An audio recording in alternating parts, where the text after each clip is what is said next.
Welcome back to another video on the goddamn internet. It's your boy Rariger coming at you again with more Slop Tent. Before we get into today's topic, I just wanted to give a bit of an update to the few loyal fans I've got. The main reason I stopped uploading videos is because I lost my job. I used to work as a janitor, but I got let go. The last video I made was while I was in between jobs, but I had to lock in, get one. Family won't let me be a lazy neat, so I got a new day job and I've been focusing on that for the past month. Now I'm in a spot where I can comfortably do my work without giving it my full attention, so I've been thinking about commentary, which led to today's topic, the Nobodies Guide to Commentary, or more specifically, gameplay commentary. Alright fuckers, first things first, if I hear one more African ceiling bird, I'm gonna crash the fuck out. Change your goddamn smoke detector batteries. It's not hallway ambient sounds. Fix that shit before you record. With that out of the way, get your hands on a good microphone. I know that's rich coming from me, the Scuff King, but trust me, the biggest turnoff when it comes to a channel is the audio. You can have 30 FPS low quality TF2 gameplay in the background, but if the microphone is crispy and sounds good, people will actually stick around and listen to you. Most of the audience will throw you on in the background and listen while they're working, so they won't even know how terrible your surf gameplay is. Currently, I'm using a crappy Logitech G432 microphone that's held together by duct tape and prayers. It's the best quality microphone that doesn't make me sound like a complete retard. Try to avoid the new YouTuber trap of the Blue Snowball or Blue Yeti mics. There's plenty of cheap options out there that sound a lot better than those two microphones. Do your own research, find a decent mic in the $50 to $100 range. And if you can't afford that, just use whatever you have on hand that sounds the best and accept that you'll be playing with the audio a ton. Honestly, you could cheap out and use wired Apple earbuds. A ton of YouTubers started off with that as their main mic. Oh, and do me a favor. When you're recording your audio, double check and make sure your audio isn't popping. No matter how much editing fuckery you try, it will sound fucked up and people will point it out. If you go the full video without checking it, turns out you're popping your P's and B's, the audio is unbearable. Bite the bullet and re-record or just throw the whole video out. It's better than releasing a video with terrible audio. Nothing kills viewer retention like shit to your audio. What's your gameplay footage? CSGO Surf, a story about my uncle, Call of Duty, Fortnite? Personally speaking, it's better if you try and avoid the popular games, because if you're using popular background footage, you won't stick out. It's like how any surf gameplay is synonymous with Leafy is here. Unless you're trying to be a Leafy clone, you should probably keep away from it, or else the comment section will constantly point it out. If you can't find a unique game to play, there's nothing wrong with generic background footage, but I'm sure you've got some game in your Steam backlog that would make for great B-roll. Think of it as an excuse to finally play the game that you bought 2 Steam summer sales ago.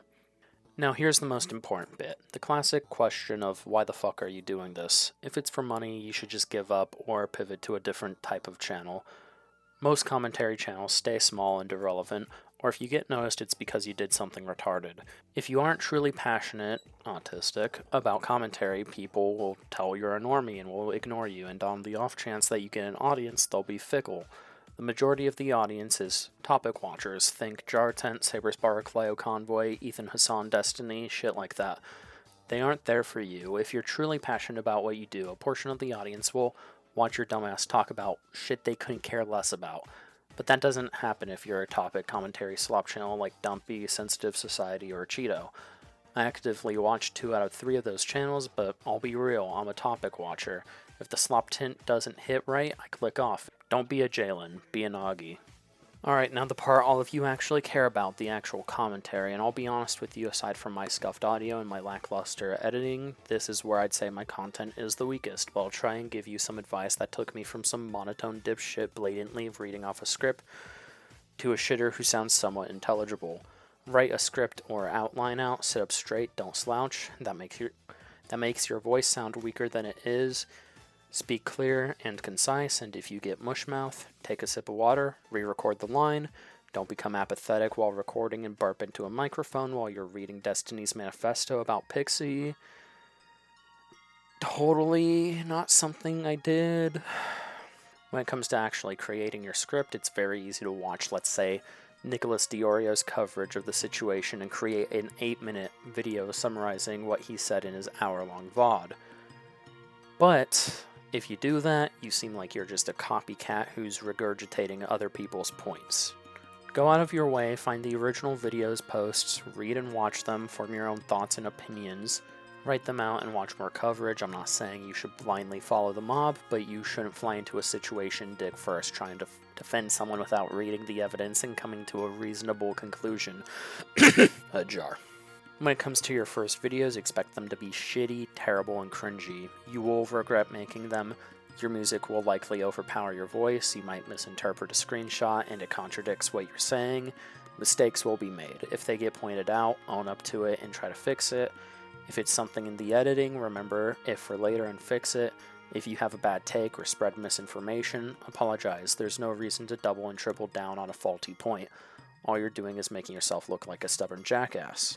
And if you find out on your own after the fact by doing more research that you put out faulty information, delete the video, pin a comment, do something to make it clear to your audience that you fucked up.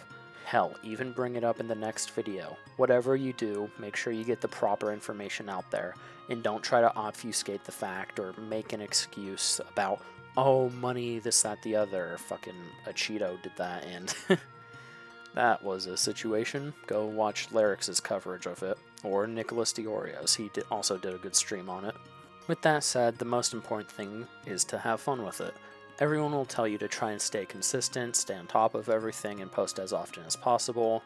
Now, I'm sure that's great advice for growth, but you're not having fun with it, you're going to burn out, and you're not going to like doing YouTube. If you get an audience that way, it's going to be clear that you're not having fun with it, and you're clearly phoning it in, and the audience can tell most of the time. With that said, I hope you enjoyed the Nobody's Guide to Commentary. I probably won't make another video like this, but I figured it'd be a fun change of pace. I've been wanting to make a video like this for a while, but I felt unqualified and that nobody would care, but like, why? Who cares? I make these videos for myself, first and foremost. If you enjoyed this idiotic rant, check out my other videos on the channel. You might like them, you might not. Have a great day. Stay safe out there.